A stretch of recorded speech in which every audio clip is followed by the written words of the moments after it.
Welcome to the podcast of iPen Magazine. My name is Joanne Cox. Hi, I'm Nanette Buchanan, and we'd like to thank you for joining in to Let's Talk About It. And I've got a little information for you. When you push that subscribe button, make sure you push notification on the YouTube. We put up new episodes every Thursday, and you can stream them any day during the week. You don't have to wait for Thursday to come around to look at them. Catch up on those that you haven't seen. Just come to our YouTube channel, and you will get the information.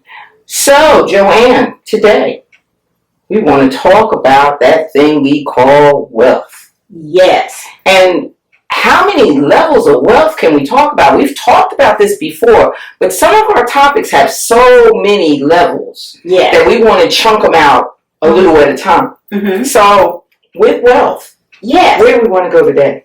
I want you to know it's one of my top 5 favorite talk abouts. So let's talk about it. I want to talk about generational wealth. Wow. Because we get so confused with people wanting to be rich. Mm-hmm. And that's such short term. Mm-hmm. Generational wealth is long term. To look at it so that I have money and my children have money and my grandchildren, and we continuously pass it down. Exactly. So you're talking legacy. Yes. Okay. And so the thing is, we have to know, where is it going to start? If it starts with me and it didn't start with my parents, we have to start somewhere. Got to start somewhere. We have to make a decision that there are going to be some things that we're willing to give up. And I think the other thing that we have to be willing to understand too is that a lot of times we have these accounts and we hold on to the money. And we tell people that we're holding on to it so that our children will have, and when we go. I did something entirely different. And most people looked at it and said, well, why would you do that? And I said, because I'm going to gain something that's a legacy. But right now I want them to be able to take a boost too. And when we sold the house that was left to us by my grandmother. Okay. That was passed down. It was passed down. We lived in it for a short period of time. My son lived in it for a short period of time when he got married. He lived in it for a short period of time. And we sold it. And when we sold it, I gave them their share. Why would I do that now? Well, the thing is that I'm retired. My children still have to go to retirement. And there are things that are coming up in their lives that I know when I had those things come up, I was looking all around like, okay, I need another job. I need another way to do this. My daughter has a son in college, getting ready to have another child in college. So you're looking at all of that saying, how can I help? Well, selling that house and giving them theirs was a beginning. It's not all, but it's a beginning. Go ahead and get that start where you need it, and put it if they want to keep it and hold it and build it, they've got it. If they want to spend it on the college fund or different things that they need, they've got it. If they want to go buy a new home, they've got it. But at least it's a start while I'm living. Now, the legacy, they'll get when I'm gone. But that, I thought, would be a good way to start them off in a situation where I know when they were in school, I was literally looking for outlets and looking for different places. And rather go to a lender, hey, why not give them that start? Yes. Why not give them that boost? And that's one aspect of wealth. My thing is creating the wealth. Yes. And my thing is making sure that the family members know you can have multiple sources of income. Yes. So you're teaching them a skill. Yes. Now, do you want people to have 3 and 4 jobs and they're burning themselves out? No. But what you're wanting to know is that you and I myself can have 3 jobs and not work 40 hours a week. Exactly. So you want to look into that kind of thing, but you want to make sure that it works with your personality. And not only that, what you're giving them is intellectual wealth. That's it. That's what you're giving them. That is you're giving intellectual wealth so that they know how to manage it. Because what good is it for you to give it to them? And they have no understanding how to manage it or how to build for themselves. It's called building blocks. Exactly. And the thing is, just to give you an example, in my case, to have a transportation business. Okay, I have a transportation business. So what happens is that van service is on the road making me money, contracted out, and I'm not driving. Yes. Okay, so you but do you're that. Still making the money. So you do that. So in your case, you are a published author. Those books can get published and republished and over and over. And if you're a singer and you make that one hit song and someone else is singing it, you get the royalties up for 70 years, people. Exactly. 70 years. And in this production of this first step of just creating general wealth for your family with those type of incomes, so that you're sitting home working with one job and you're getting paychecks and making $7,000 while you sleep. And that's just a minimal amount of money that can be done. And that's smart decisions. That takes smart decisions, smart planning. It takes an ear, because a lot of times, you try to talk to these kids and they're looking at you going, "Ma, I don't know about that. Ma, I don't." And you have to explain it to them. Long term. This may not be your passion, but this may lead you to your passion. Yes. How do you free up your time to do what you really want to do? And you're going to have the pitfalls and the stumbles and the different things. Well, here, this is working for you until you get to your passion and build your passion. The great part about passion is like electricity. Yes. You feel it so deep and spiritually in your soul that it bounces off the walls. Exactly. And someone is going to catch a hold of it. And it's okay if your kids don't get it this year, next year, or the next year. That's 30 years down the road. But you have lined everything up. So when they do get it, yes. And they said, your kids will pick up not on what you tell them to do, but what they see you do. Exactly. And a lot of times that the path that you have set is a path to follow. It's a path for your children to follow. It's a path for your supporters to see you doing, and some of them will follow.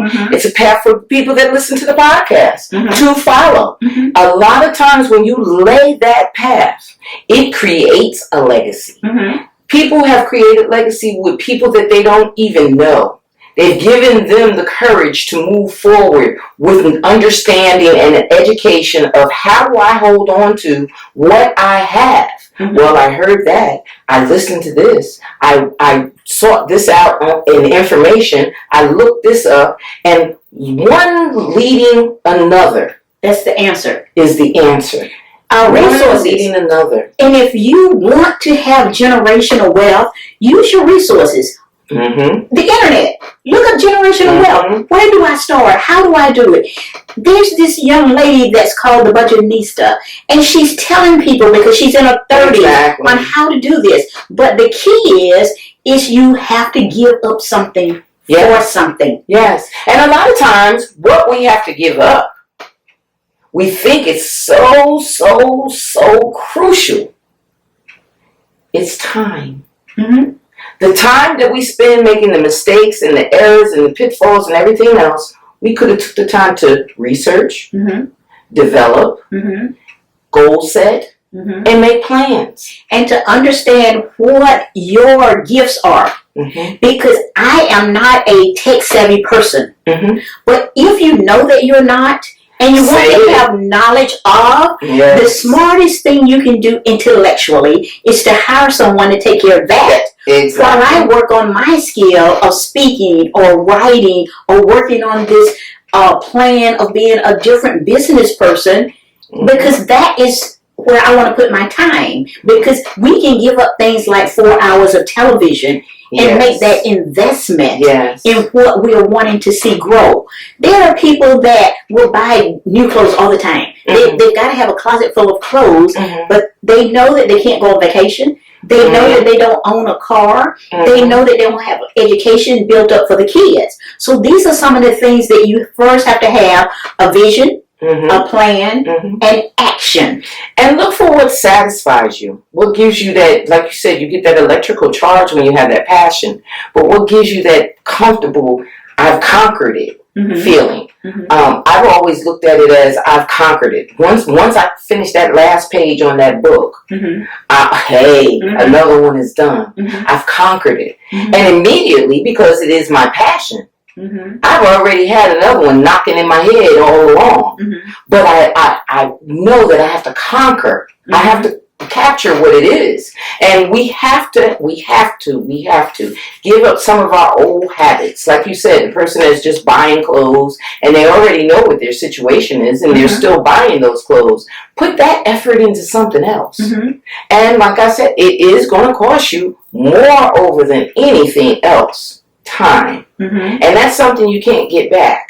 So you need to put your time to the best use ever. And if it's sitting down talking to somebody that's done it, if it's sitting down talking to your mom or your dad about what the legacy is to be or should be or could be, if it's doing all of these things, like I said, I've done that. I've done that with my children. I've said to them, this is what I have to give. It may not be that big pot of gold at the end of the rainbow. I may be giving you a business. I may be giving you this. I might not have all of that cash stashed somewhere. The cash is in the value of what I've left you in a business. The cash is in the value of what I've left you with in education.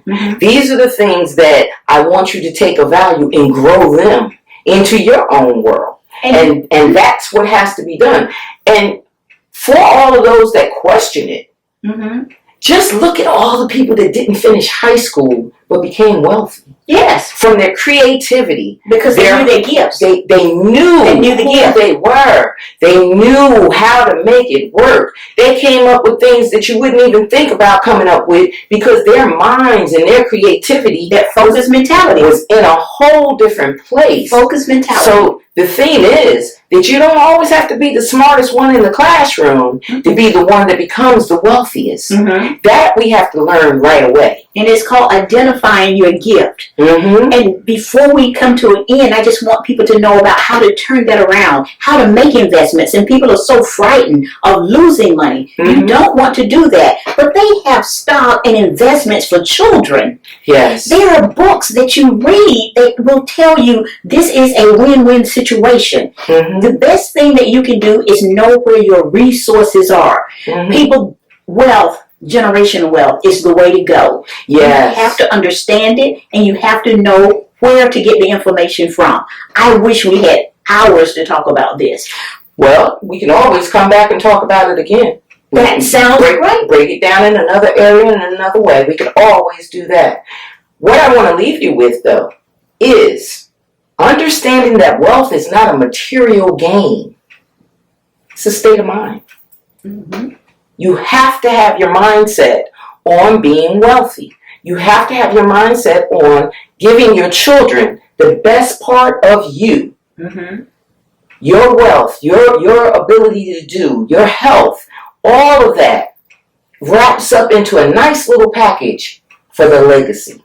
Yes. Thank you again for joining us. Yes. We want you to subscribe, hit that notification button, and come again. Any week, you can catch up on all of our episodes, new episodes on Thursdays. Have a good day. Thank you.